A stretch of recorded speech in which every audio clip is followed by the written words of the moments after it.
Bonjour Nicole. Bonjour Barbara. Aujourd'hui, je suis contente de vous voir. Aujourd'hui, on va parler de ce tableau, qui est un tableau exécuté par votre père. Et j'aimerais que vous me racontiez ce tableau. Alors, comment s'appelle-t-il déjà? Il s'appelle le gosse à la tartine. C'est un petit peu désuet par rapport à notre vocabulaire actuel parce qu'on ne traite pas un petit garçon de gosse, on le traite de gamin ou autre.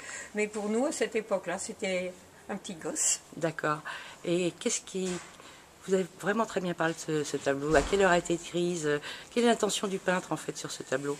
Mais je pense que mon père était quand même, à cette époque-là, on était très près des habitants des lieux et on partageait leur vie au quotidien.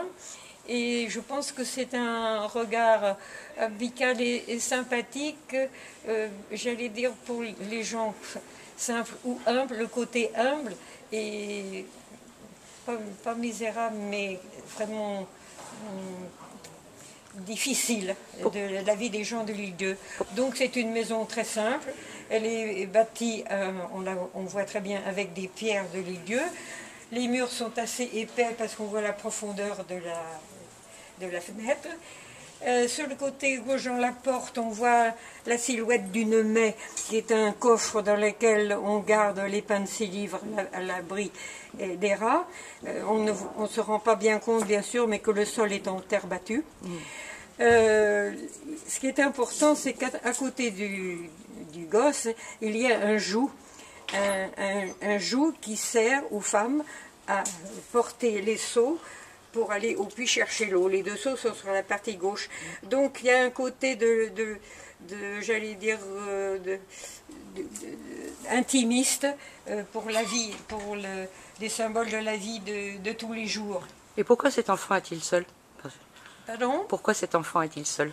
Alors, l'enfant est tout seul parce que son père est à la pêche au thon et sa mère vient vraisemblablement de partir à l'usine.